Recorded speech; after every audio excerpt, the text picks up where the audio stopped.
Bonsoir à tous et bienvenue. Nous sommes tellement contents de pouvoir vous accueillir au sein du Hub après cette longue période où nous avons vu ces locaux totalement vides, eux qui ont tellement l'habitude de recevoir des événements et un public nombreux. Je suis ravie aussi que cet événement soit un événement de rentrée et de coopération suivie avec le MEDEF international, nous permettant de donner une carte blanche à des startups françaises qui se déploient sur le continent africain, à minima une fois par an. La FAC, l'Académie franco-anglophone des arts de l'audiovisuel et du cinéma, nous a proposé d'organiser donc 2 tables rondes ce soir sur la tech et sur les industries créatives et culturelles en Afrique. Olivier Pascal a réussi à mobiliser des intervenants de très haut niveau. Je pense que les débats vont être extrêmement intéressants. Les industries culturelles et créatives sont au cœur des priorités de BPI France. Et Nicolas Parpex viendra en conclusion des 2 tables rondes pour vous parler de l'ensemble des dispositifs financiers, mais pas seulement, accompagnement également, les accélérateurs et les missions à l'international qui seront déployées par BPI France dans les mois et années à venir pour soutenir ces ICC, comme l'on dit. Une des verticales principales dans notre stratégie est constituée de l'audiovisuel et du cinéma.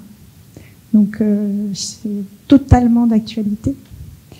Et je pense que ça nous permettra d'illustrer les secteurs que nous souhaitons soutenir. Donc je remercie Olivier Pascal, je remercie Antoine de Gaulier du MEDEF international qui arrivera un petit peu plus tard, et je remercie les intervenants d'avoir bien voulu se déplacer, être présents physiquement, malgré les conditions difficiles aussi d'intervention, avec les masques, les gestes barrières à mémoriser. Je suis la première à devoir me concentrer. Je remercie aussi le public, puisque vous êtes venus. Et ça, c'est un effort aujourd'hui, en fait. Et je remercie également mes équipes et les équipes de communication de BPI France. Bonsoir à toutes, bonsoir à tous. Effectivement, merci d'être présents. J'espère que la salle va se remplir au fil de l'eau.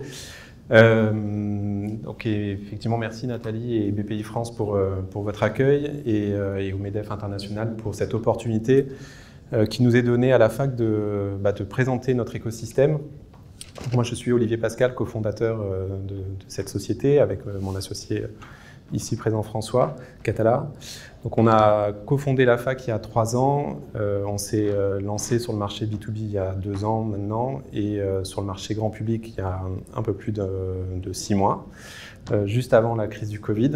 Donc, autant vous dire que ça a été compliqué, mais aussi très enrichissant parce qu'on a très rapidement pivoté pour aujourd'hui offrir une application où beaucoup de contenus sont gratuits et cette application a vocation à former les jeunes et les moins jeunes dans les pays en développement aux industries créatives, donc via une application mobile. Et donc c'est d'où la thématique de cette première table ronde sur la EdTech, quel enjeu, quelles opportunités pour l'Afrique, là où il y a des vrais problèmes d'infrastructure. En fait, on est parti du postulat que, de la même manière que pour le téléphone, où l'Afrique a fait ce qu'on appelle le saut de la grenouille, le leapfrogging en bon français, que pour tout ce qui est éducation, il est nécessaire de repenser les modèles sur le continent, et ça nous paraît indispensable que les pouvoirs publics n'investissent pas énormément dans des infrastructures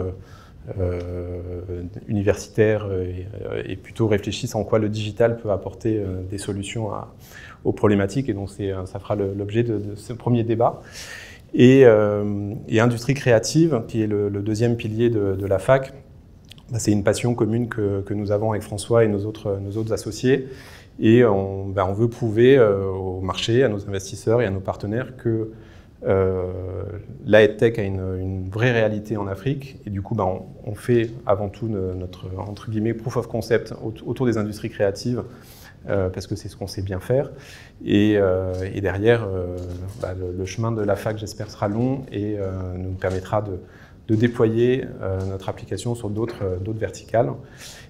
Et du coup, industries créatives qui feront l'objet de la seconde table ronde, animée par Christian Géquino qui nous a rejoints, et où on a essayé d'apporter une certaine diversité de paroles avec à la fois la musique, le cinéma et l'audiovisuel, et la littérature.